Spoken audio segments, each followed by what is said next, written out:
Welcome to Magic.ai, the operating system for hospitality. At Magic, we know an operating system is more than just software and systems.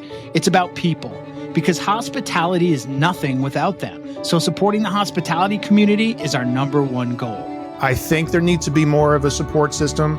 Like, you have to love this business and you have to love every aspect of it, including sharing tribal knowledge on what is successful and also tribal knowledge of what is a failure. Founded by lifelong experts, we're building the place where everyone in hospitality, from seasoned pros to first-timers, can gather, share, and grow together. Plus, we're crafting scalable tools and AI-supported software to boost your business. Dive into our vibrant community platform packed with meaningful conversations and robust tools and templates designed just for you. Need more? Our custom software solutions have got you covered. From recruiting and staffing to digital playbooks and dashboards, we're working on building a unique hub of resources unlike any other. Magic is your single point of origin for important conversations, accessible tools, valuable insights, and more. Join us at magic.ai. The evolution of hospitality is here.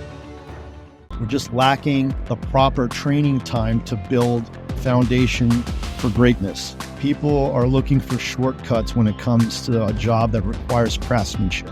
The 10,000 hours is real. That's fact. Adam Sobel is the chef and founder of Aether Group based in Las Vegas, Nevada. Aether is a restaurant group and consultancy that fosters successful restaurant partnerships through comprehensive services that encompass concept development, consulting, restaurant remodeling, and flipping. Sobel's journey began when he attended the Culinary Institute of America. In 2003, Sobel relocated to Las Vegas and played an integral role in the creation of the renowned James Beard-winning restaurant Bradley Ogden at Caesar's Palace. Transitioning to Washington, D.C. in 2011, he assumed the role of executive chef at Chef Michael Mina's Bourbon Steak, marking the inception of a long-standing partnership with Chef Mina and Mina Group. In this capacity, Sobel provided leadership and oversaw the culinary direction for Mina Group's extensive portfolio of over 40 restaurants and virtual brands across the United States and Dubai. If you have great systems, you still need to execute at a high level, but it's going to allow you to work and deliver consistent excellence to your clientele, to your partners, to your staff. We're nothing without our guests. Being gracious, being thoughtful, being caring, being generous. That's within our guts, our soul, our bones. Anyone that's really great at this job, this craft, you have to naturally be hospitable. Every step of the way, I've had somebody spend time, teach, mentor, and help push me along and push me to be great. I don't take it lightly.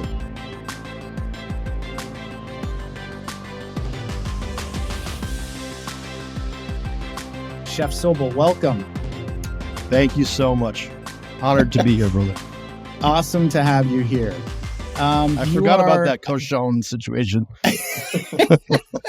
I thought I had that one in the bag, but I should have known better going up against the prowess of Chef Adam Sobel. Listen, man, you and I are dear friends, and I feel like we have known each other for, over 10 years, 15. I don't even know. I have a couple years on you age-wise, but not many. And I think, what I wanted to kind of point out is that for me, it feels like I've watched you grow from like this man-child to this super incredible seasoned operator and expert. I have these photos that we took together at one point back at some food festival or something, and you just look so young, And here you are. I've loved watching this kind of metamorphosis over these last number of years, and in some part kind of feeling like I've been a part of that. I remember you cooking. I don't know if it was that Bourbon Steak when I met you for the first time, or it might have been RN74. I can't remember, but slinging it out on the line, delivering really fantastic experiences, first-rate cooking, man. I mean, just unquestionable. And now I look at you and I feel like you've transformed over time into this amazingly well-traveled, super refined, elegant, technically savvy, like professional who's launching your own company now. And I want to hear about Aether and how that came to be and why now. Well, I'm blushing. I'm so flattered. I really, my publicist is gone. You're the new publicist, Maddie. So I'm in. thank you for all the kind words, my brother. And Of course. honestly, the feelings are so mutual.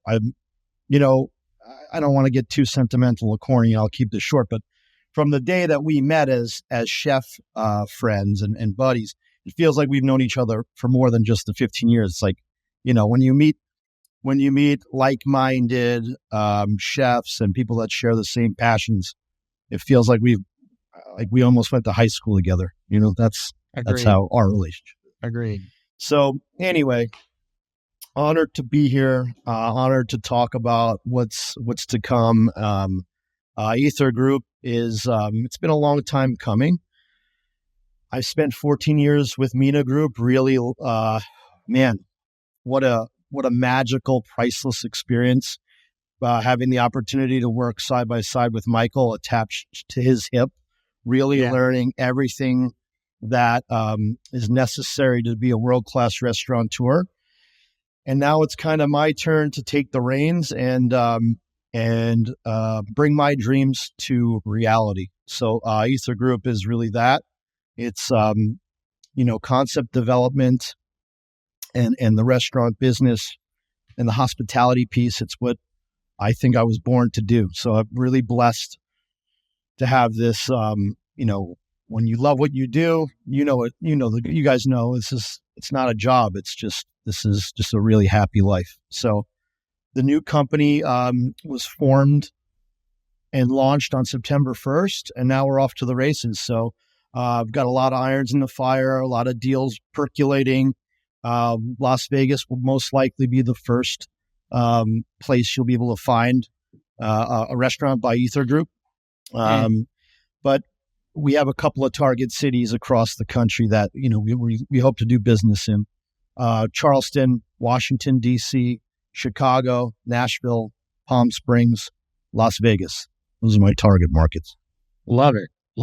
So let's go back a bit, because over the years, you've driven such incredible results in the organizations that you've worked within. And, when I look at Mina Group just on its own merit, like, you were instrumental throughout your career there, not just being able to come up with some really fun and exciting concepts, but as someone who built like very intentional, robust systems and procedures to help you carry out hospitality excellence in a new way within that group.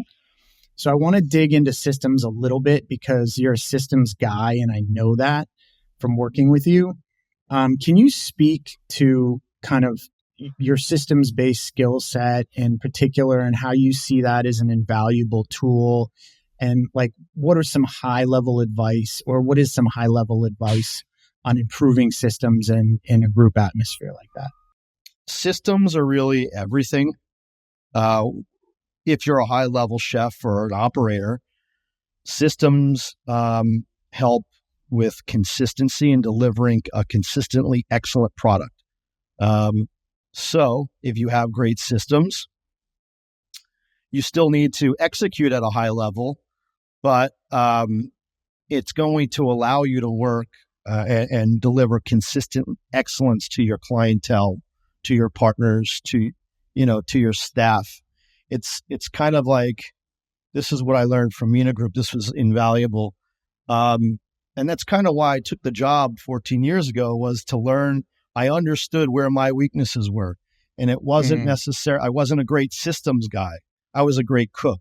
I was a great leader on the line and cook, but I didn't understand the importance of systems and how integral that is to running multiple outlets.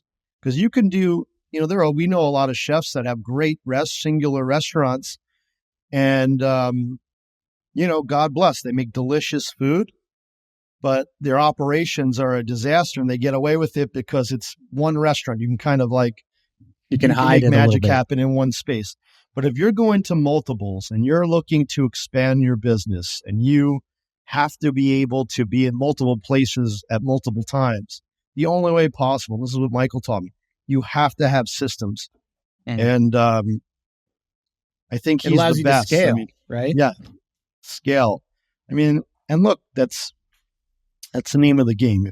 When building business and you want to scale, you have to be organized and your team needs to be set up for success. So systems allow you to grow and allowed Mina to grow. So the group kept growing and expanding, open a new spot in Vegas, a new spot in Dubai. What was that like to be fueled by the capital, to be able to pump out concepts?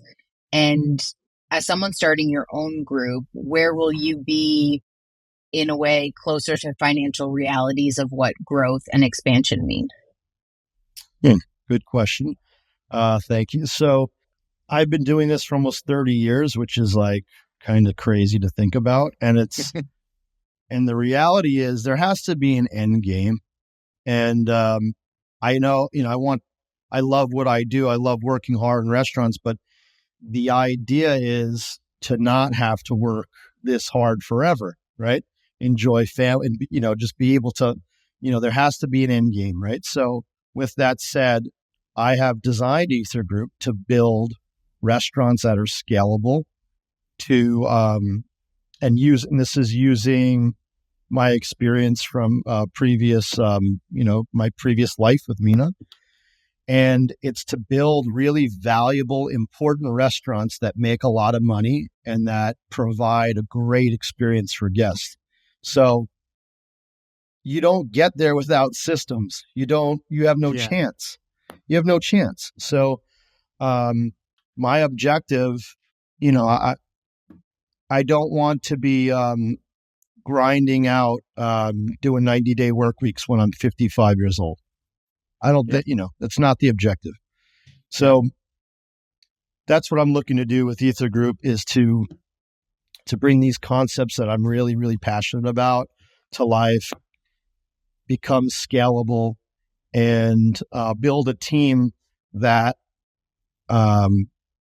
embodies the vision, the spirit of the group, and kind of takes the ball and runs, And do you feel like working with Mina Group for so long gave you the kind of insight into how to set that infrastructure up and how to create the organizational structure for Aether so that you would find success? Definitely. So, the infrastructure, look, there's a lot of things that were done best in class with Mina Group. There are things that I've learned from that didn't always work. So yeah, I've kind of taken the pieces, a majority of which are really, it's pretty easy. You'd be like, okay, this is plug and play. And Michael's helped me with a lot of that stuff too. So I realized my objective is not to recreate another Mina Group. I don't necessarily want to have 40 restaurants. It's more like 12, and which that's still a massive task. So many restaurants. Still a lot. I know, Still it's a a lot. massive task. Yeah. But that's where it's like for my wheelhouse, where I would feel comfortable is I could build a team that can manage that really well. We're pushing ourselves. There's no shortage of challenges daily to handle. Yeah. And it allows us to be a powerhouse. That's my dream, is to build a powerhouse. And it makes you, and I think that number feels good because you probably feel like you'll be able to touch them all, right? With that number exactly, of Matt, locations, which is important. That's exactly it. Having Yeah. connectivity with the team and the teams, and not look. I was flying back and forth for all over the country on a plane, 4 or 5 times a week, and I realized, look, that was exciting and really fun. But now, married, family is in the future. It's not sustainable for my long-term lifestyle and what I want to do. Yeah. So it's like having target markets that we have multiple concepts in those cities to where it's a one-stop visit. You hit a couple, and then you can also build teams on the ground in those cities that have a nucleus that can then nurture themselves. So it's kind of my formula. Can I ask why you picked the cities that you did? Yes, I picked those cities because I love them. I see great opportunity there. Washington, D.C., I have a really I have a long love affair with that city. I love it as a food town. Music. I've got lots of friends there. It's a city that's almost recession proof due to just the nature of the business being the U.S. capital. So I really like that a lot. I love Nashville. I love what's happening in that city. Up and coming. Great food. Really fun. Great food. I feel I can lend something to their culinary landscape. Charleston, I just did a project down there, and I feel like I'm just starting to get started. I'm just getting started in that community, and have I really like what's happening there as well, and see great opportunity to bring cool, fun, vibey concepts there. Las Vegas is home base, which is awesome. And then Palm Springs is another city that, like, it's just really on the rise, and there's lots of cool stuff going on. And I hope to retire there one day. It'll happen. Yeah. So I want to talk a little bit about this kind of this kind of mystical 12, like these 12 restaurants or these 12 concepts. What's on the docket like for the next couple of years for you? I know that I spoke with you over the weekend, and you had just returned from this like crazy whirlwind trip, right? New York, Charleston, LA, and then back home. Can you talk about some of the opportunities that await Aether, and specifically kind of where your core competencies lay? Like what is Aether's superpower as a new organization, and how it sets itself apart? Yeah, these are great questions, guys. Thought-provoking. Trying to get into the mind, you know? I love it. So, I have 5 core concepts that really will drive the bus for the company. And then I have a few fast casual that will kind of be its own umbrella. But at the center of it, the nucleus, the core, the heart of each concept, it's 3 components. It's obviously delicious, craveable food. It's music, and then design and vibe, right? And look, a lot of restaurants, yes, it kind of goes without saying, but I think what I'm doing, I'm taking a deeper dive into that, getting more ethereal, right? And that's really the name Aether. That's the magic that surrounds us all, right? And that's what each concept, my core concepts, you walk into it, though the restaurants aren't built out yet, but the vision is when you walk in, you feel some kind of magic, right? And it's because you feel sexy because of the design. You feel sexy and important because it's how you're treated. And then you have an amazing sound system that has a meticulously curated soundtrack for the evening, specifically every hour of the day, time and time of the year. So there's a lot of thoughtfulness that's going to go into each component of those 3 components of what makes up the magic of a restaurant. Not to put you on the spot, but I didn't hear one of the magic pillars in your company talking about hospitality. And I feel like a lot of restaurateurs take hospitality into consideration. I'm wondering how you're factoring, you talked about teams and how important they are, but how are you factoring hospitality and the guest experience apart from design and vibe and music? Obviously that's something that's the core of everything, right? So that kind of goes without saying. And but I'm glad you bring that up, because anyone that's listening or watching this, I don't want them to think that that's not on the forefront. I thought so too. I thought like this is clearly important to him, but you didn't mention it. Yeah. So I appreciate that, Carolyn. Thank you. But yeah, that's just what we do. I mean, we're nothing without our guests, being gracious, being thoughtful, being caring, being generous. That's within our guts, our soul, our bones. As great restaurateurs, chefs, anyone that's really great at this job, at this craft, you have to naturally be hospitable. So anyone that I bring onto the team, and when we're building the team, that's a prerequisite. And, that was the core of, with Mina Group.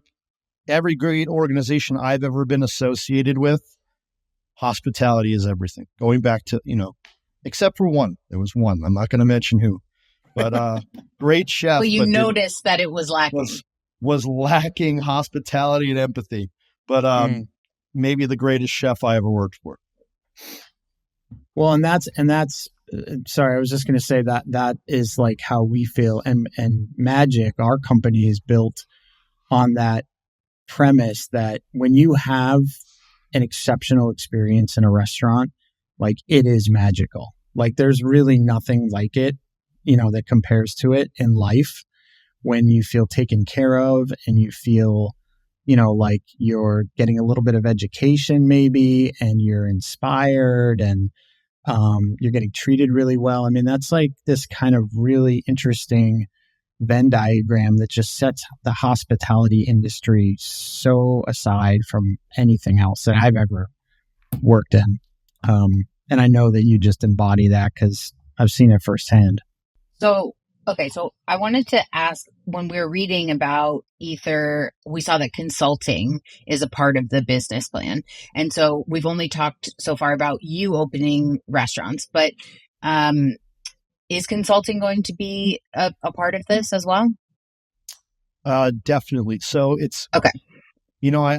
I call Aether Group, it's more of a firm. So we have the ability, kitchen design, consulting, curating, restaurant flip. I mean, that's my specialty. And the consulting piece is really quite easy because, depending on the budget of a client, like if they don't want a full concept build out, or they want, we can kind of tailor our services to get to our clients' needs. I was going to say guests, but same thing. But the consulting piece, and it's like, I've been doing it for years. Friends calling, it's like, now I just charge for it. So, I'd love to help you, but yeah, I now charge for these services. Yeah. You got to keep the lights on at Aether Group. Yeah. You view consulting as a partnership.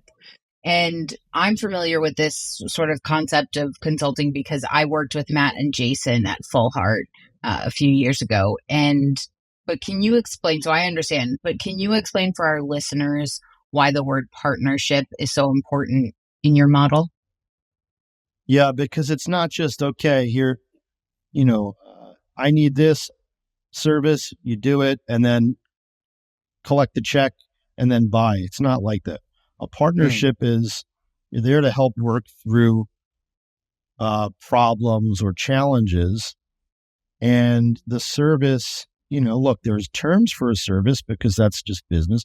However, it's not just, it's not a one night stand, is my best way to kind of put that. It's like, look, I'm here, if someone enlists my services and has the holds me in that kind of regard where they would spend the money to bring me on, I take that seriously, and I am a partner in that sense because it's not just a gig. It's a partnership, So it's a relationship.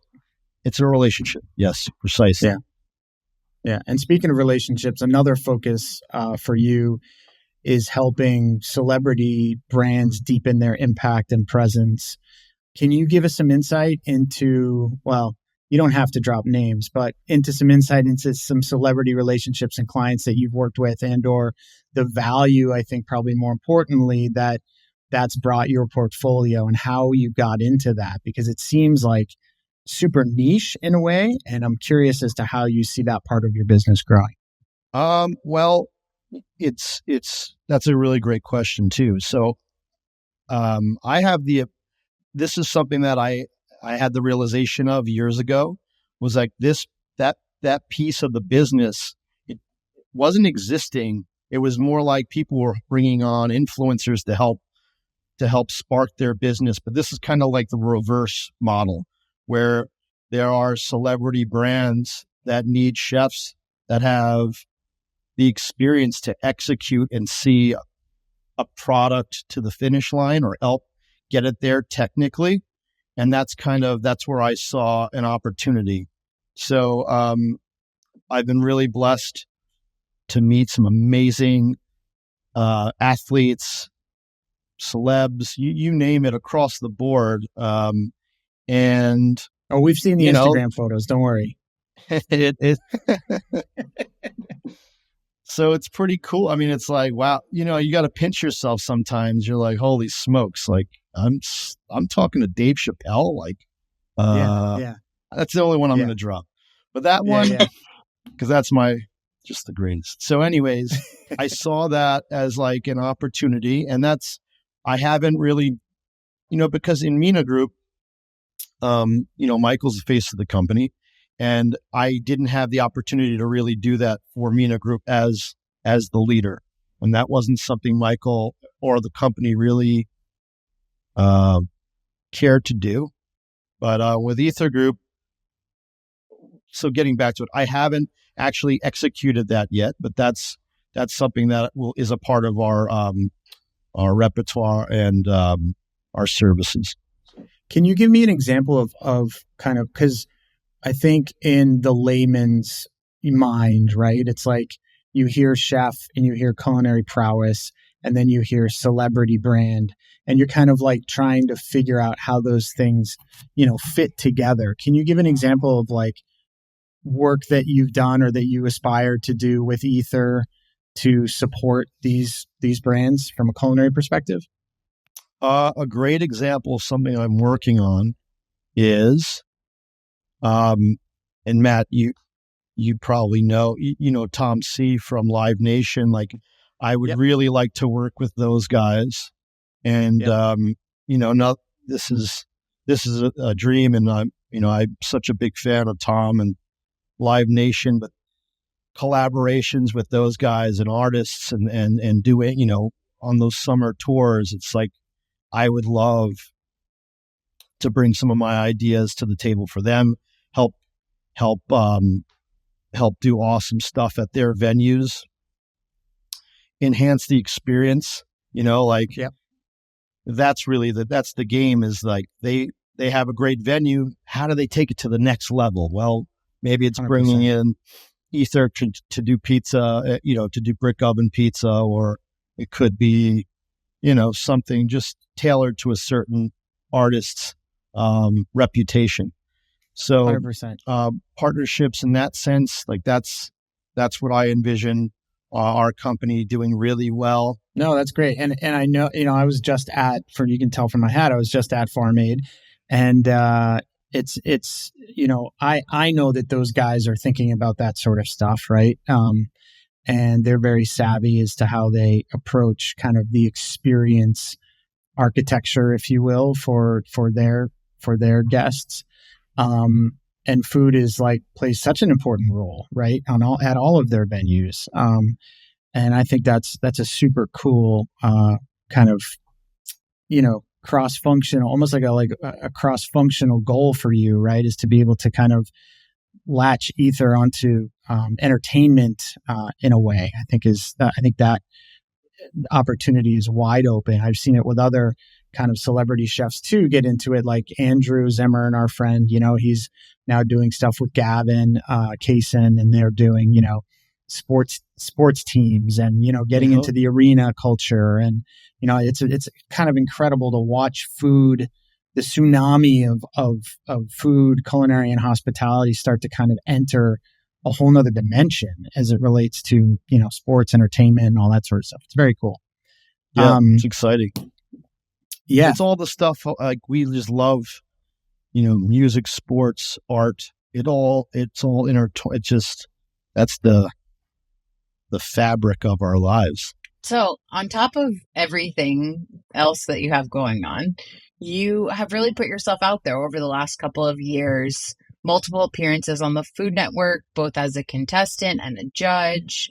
What value have you seen from a marketing perspective from being associated with Food Network and the roster of their shows? And have you gleaned any best practices when it comes to how you approach your media relations and how to pace that part of your career? It's something that I always wanted to do, but time prevented me from it, just because I was so busy. So the last few years, I've been able to kind of like carve out times, and then the timing worked. Whereas we had so many openings. It was like every other month I was opening a restaurant, and I'd get a call to do a show, and it was like, I'm sorry, I'm stuck in, I'm in Miami for 6 weeks, can't do it. I kept on having to turn things down. So then when things slowed down a little bit in my life, I was able to say yes to some things that I had to turn down in the past. And then secondly, the competition piece, like Tournament of Champions, like when I watched that show, I was like, I got to do this. Like because I love competition. I was, as a young culinarian, when I was 15, 16 years old, I was an ACF junior member, and I used to do the New York restaurant show competition, the Javits Center food show. And I loved it. I mean, I was like, so like seeing it on a platform like Food Network, and then having the production that they have, which I think it's the number one show on Food Network, 12 million viewers or something like bonkers. To have that opportunity, I was like, oh my God. I mean, just what an honor. And then when you get on the show and and that's the first time I've ever competed on TV, you're kind of like, oh my God, like a crap your pants moment, It's like all the cameras, the bright lights, the smoke. It's like the production's real and the show is real. This is the real deal. Like there's nothing scripted. This is raw, and it's hard, but it's really addictive, because when you get your first win and you see your name pop up, you're like, wow. And then you want to keep going. And then, so I could speak to like that for Tournament of Champions. As long as they'll keep having me back, I'm going to do it every time until I win the damn thing. And then like guys, grocery games to judge that. It's just really fun. And the exposure is amazing. Like so many people watch those shows, and I don't, I just see myself as I'm just Adam, right? But like with my dad a couple of weeks ago in New York, and like somebody's like, oh my God, I saw you on Food Network. And my dad's like, oh my God. He's like, it's like, this is something. Like, it was just really nice. The recognition's great. It's great for business. It's only positive. Doing anything with Guy Fieri is just awesome. He's all about building everybody up, and there's no negative. Unless you go on TOC and you flop, you still don't look bad. But unless you go on Iron Chef and get your ass kicked like I did. So it happens. It happens. But look, Maddie, it's just to have the opportunity and to have the balls to go out there and do it. It's amazing. It's been nothing but positive. While I have the moment, and it's not about me, it's about Adam, but I just want to make sure. So I did lose on Iron Chef to Kristen Kish, who's an incredible cook. Okay. But it was because Alton said that I didn't salt my gnocchi, which is I just want to put it on record that it's preposterous, because anybody that wouldn't season food, it would not be me. Okay. I know that. Leave it I know that. who you are. The rest of it was TV magic. I'm just going to say that I think the shoe was in there before I even had a chance to really, prove myself. Anyways, that aside, you can tell I'm not, I'm not still holding on to it. I don't get any hostility, bitter feelings there. I know who you are, man. Processed that. Yeah. It's But taken me the years. TV stuff It's funny. has So been when I like, still, it's when I been see just Kristen to awesome. this day, I kind of like still, you know, we give each other a little wink. Like she's like, yeah, a little dig there. No, she's I gotta wonderful. watch She's that. wonderful. I never I saw love that her. episode. It's a good one. It was battle prosciutto. Nice.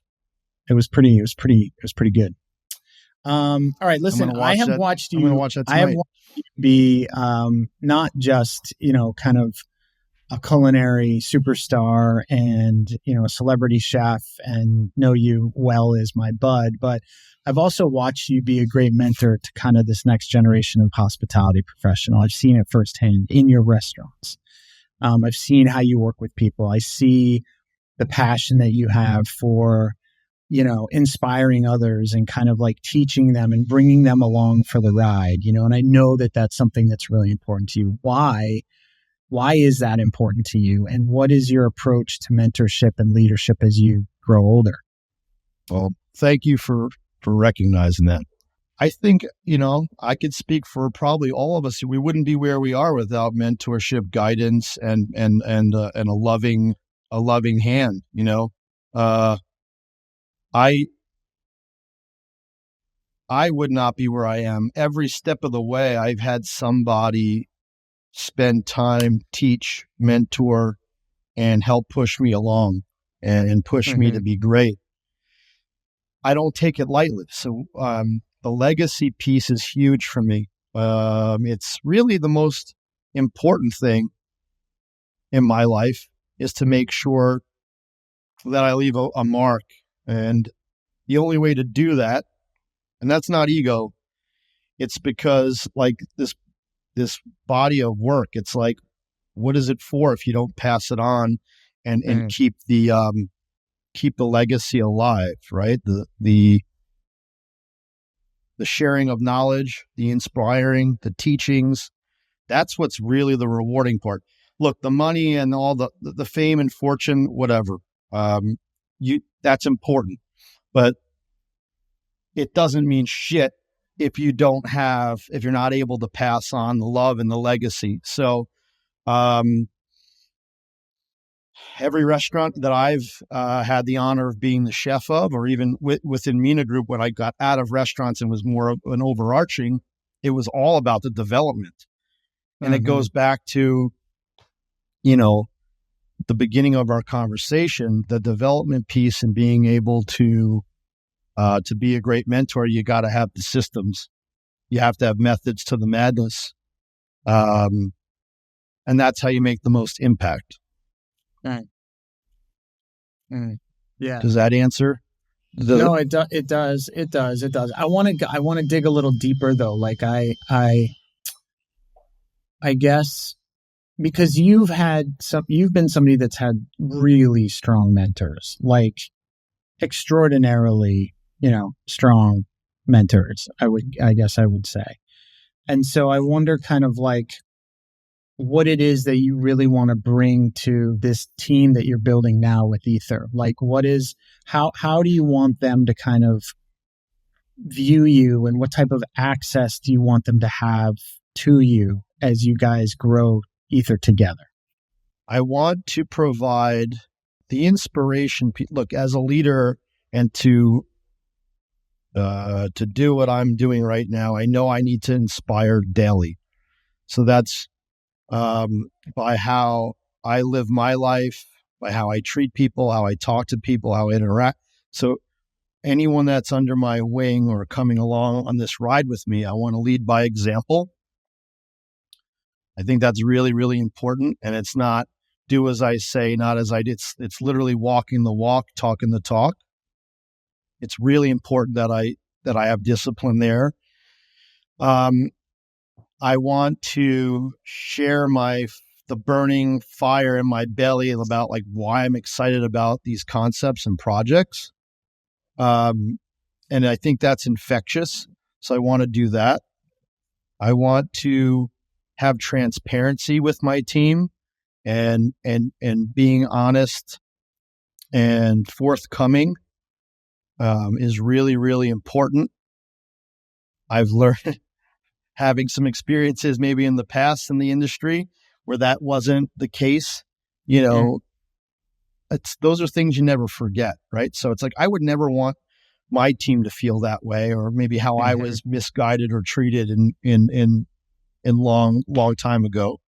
And then a big thing for me, which I really would love for my team to see and emulate, is the relationship piece, building relationships and then maintaining them. Like, that's something I'm really proud of.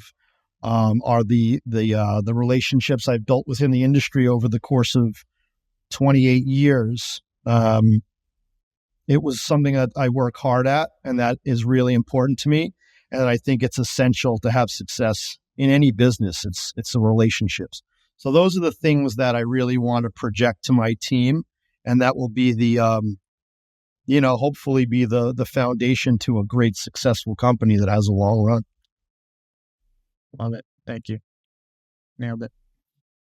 So this is our last question before we get to the magic minute, which is how we wrap up. But what do you see as some of the biggest challenges our industry is up against in this new post-COVID era?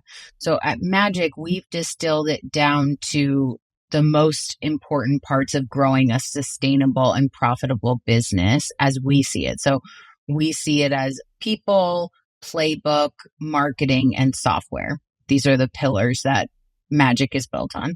I'm wondering what tools you wish existed that currently do not, as you have been a partner and operator in such an incredible breadth of businesses. Remember the movie Multiplicity? What was it like when he was able to just multiply? I wish I can create that.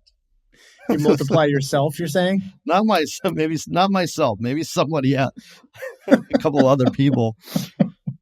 So do you say that because just sourcing talent is hard, is difficult? Yeah. Yeah. And it's the generational situation. Look, there's a solution for every problem, or at least I hope there is. We're in an era where it's like instant gratification, instant now, instant everything. I need to do this now. I don't want to put the time in, and I'm not bagging on anyone to say this is just the shit that we're dealing with. Like, you're nothing without your team. You can't build a restaurant without talented, amazing people. However, it's harder and harder to come by talent and find the people that you need to operate.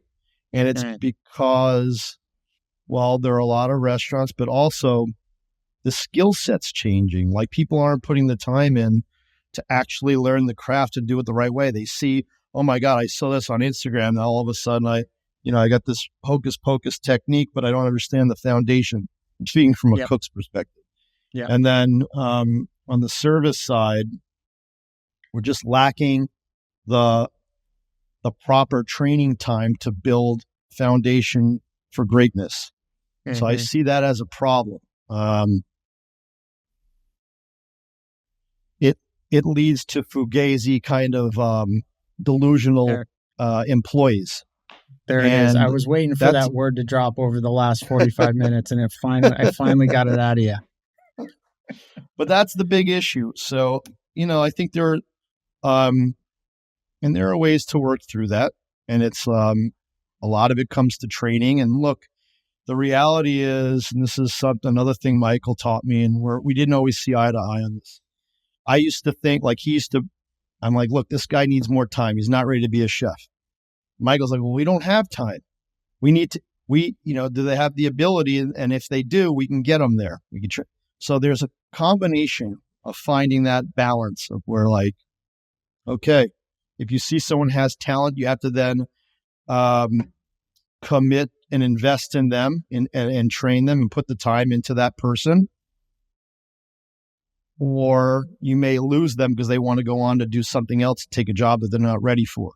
So very challenging, but like, you got to find that balance. Like, it took me a long time to understand that, and not everyone would agree with it. But, if you're going to grow and you're building a company and you need to generate chefs, that's kind of a method that we've used, and that, you got to have a good judge of character and know if someone has the ability and bandwidth, and then you can invest in them and kind of do on the job training, but that comes with a risk.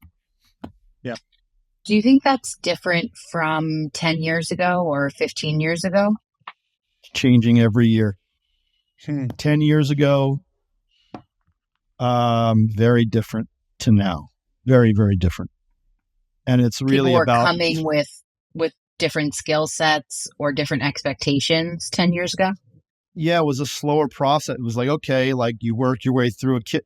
Look, 25 years ago, completely different.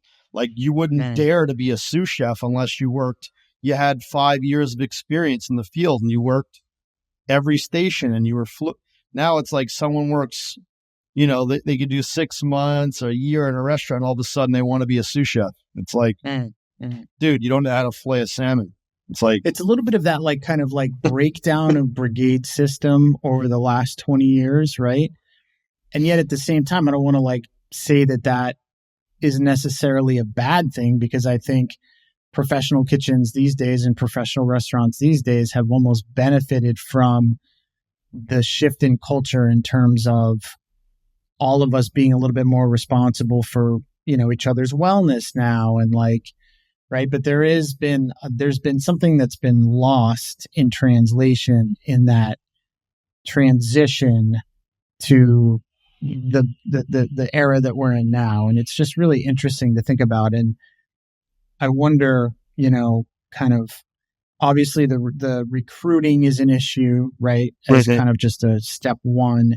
And then the development and the retention is also challenging for people that don't know how to develop properly. And those things kind of go hand in hand, and I don't know. It's a crazy time. But kudos for launching so many new projects. Thanks, brother. And let me just one thing. I don't mean to sound like old school or like archaic. You don't need, it's just in order to be the best at your, as a chef, you need to be well-rounded and go through the training process. There's no shortcut. And I think that's really the best, just to summarize it, people are looking for shortcuts when it comes to a job that requires craftsmanship. And there's no, the 10,000 hours is real. That's fact. And you're talking about kind of from fundamentals to then really, as I see it, people grow from an area where they're learning fundamentals, then they're beginning to manage other people, which is a whole nother skill set, right? You really have to establish yourself as a member of the team that participates well in a team environment to begin with. But then you get to a point where you're actually managing personalities. That's a whole nother thing, right? So that's another 10,000 hours. Another 10,000 hours. So it's a very skills-based, but also human-centric, development requirement as people kind of grow their careers in hospitality. Takes a special breed. What is your guilty pleasure for $20 or less? Can be anything. My guilty pleasure. Can be anything. Can be food, but doesn't have to be food. I actually said this on Food Net on TV, which is like, I got a lot of like, what? But like, I love frozen White Castle burgers. Frozen? Oh, like the I retail, prefer the frozen. Retail? Yeah. I prefer those over actually going to White Castle. It's safer. Okay. It's safer. I love it. So, okay. Wait, hold on. I gotta understand this. So like you'll buy them in like a 12 pack and keep them in the freezer? I have a stash. It's hidden deep. You would never find, if you were to look at my freezer, you'd have to, they're hidden. I love it. And then do you just cook off a couple at a time when you microwave hungry? them. It's like, a minute and 30 seconds. Like, boom. It's like, you nuke them. You nuke them. They're all steamy and they're just money. They take a shitload of ketchup and swipe them through. Oh, yeah. Yeah. You've never had one? You better go to, they're already you can get them at 7-Eleven. No, I've never had them. You guys don't know what I'm talking about? No, they're already on the bun. I don't know anything about this. Are you kidding me? I'm going to send you guys a couple of boxes. You're great. Oh my God, I love it. Frozen White Castle. All right. I like that. IQF White Castle. All right. Adam, what is the first thing you do when you wake up in the morning? I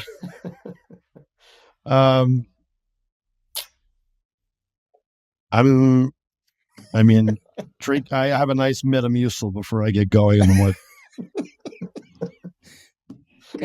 Needed. I usually get up. I'll go downstairs. I'll feed the dog and make sure Frankie's taken care of, and then I'll have a coffee or a Metamucil. There you go, or both. All right. Okay. So, who is the we get back to the magic minute? Who is the one person you hired that transformed your business? Yeah, there have been a couple of chefs that definitely changed my scope of work. They took a lot off my plate and made things a lot more enjoyable. And then there's been people that have been brought on or I helped bring on that really helped on the front of the house side of things and hospitality and service. That was like the missing piece. What a breath of fresh air. And we have a complete, we're a complete team now. So, those moments are always feel really good. But getting back with Aether, I have some targets and some team members that will be coming on board in the next coming months. I'll keep you posted. And maybe the next time we do a podcast, I'll be able to let you know if they were game changers. All right. And then so the next one's on marketing. What has been the most successful marketing decision that you've made for yourself or your business? The best marketing decision. Oh, this is actually pretty easy. There's a company called The Fourth Wall. A friend of mine, Hassan, amazing. Him and Lee they're just really smart and they're really mindful. Maddie, you know how Tom Doucette for the Allman Brothers, he was the Allman Brother he wasn't really in the band, but he was. That's what they are. They're like the Billy Preston, for the Beatles. They're just they're part of the band. They're just awesome, and they get it, and they do it because they care about me and the company. Mm-hmm. And I really, really dig it. I dig their approach. I dig their sincerity, and they're really great with marketing and putting a plan together to infiltrate whatever the challenge is. Awesome. So you work with them as a client currently? Yeah. Very cool. So do they do work specifically for you and your brand as well as the company, or just one of those things? Kind of. I have them on multiple projects, actually. So I have a CPG company also that we'll go into that next time, but they're working hard on that. And then Aether Group, they're enlisted to help really make a big splash and, with working on timing and then the personal stuff. I use Zach Field from Field Artist Management and, connected with the Fourth Wall. I've got just an awesome team behind me. Yep. We interviewed Zach on this podcast. Yeah, he was great. Yeah. Yeah. Okay, last question. What's the one tool you use every day? I can't imagine life without AirPods, honestly. Preach. I know. I'm with you. I can't. I agree. I don't know what the fuck I would do without AirPods. 100%. It's I can't hold the phone to my ear anymore. You know what I'm saying? I just can't. It's the worst. And also holding it on speakerphone like this is just not an option. Well, especially traveling and you're in the airports and you're constantly moving and shaking. So I imagine they're coming pretty handy. Guys, think about this I don't know if AirPods really got the celebration and acknowledgement that they really deserve. What a game changer.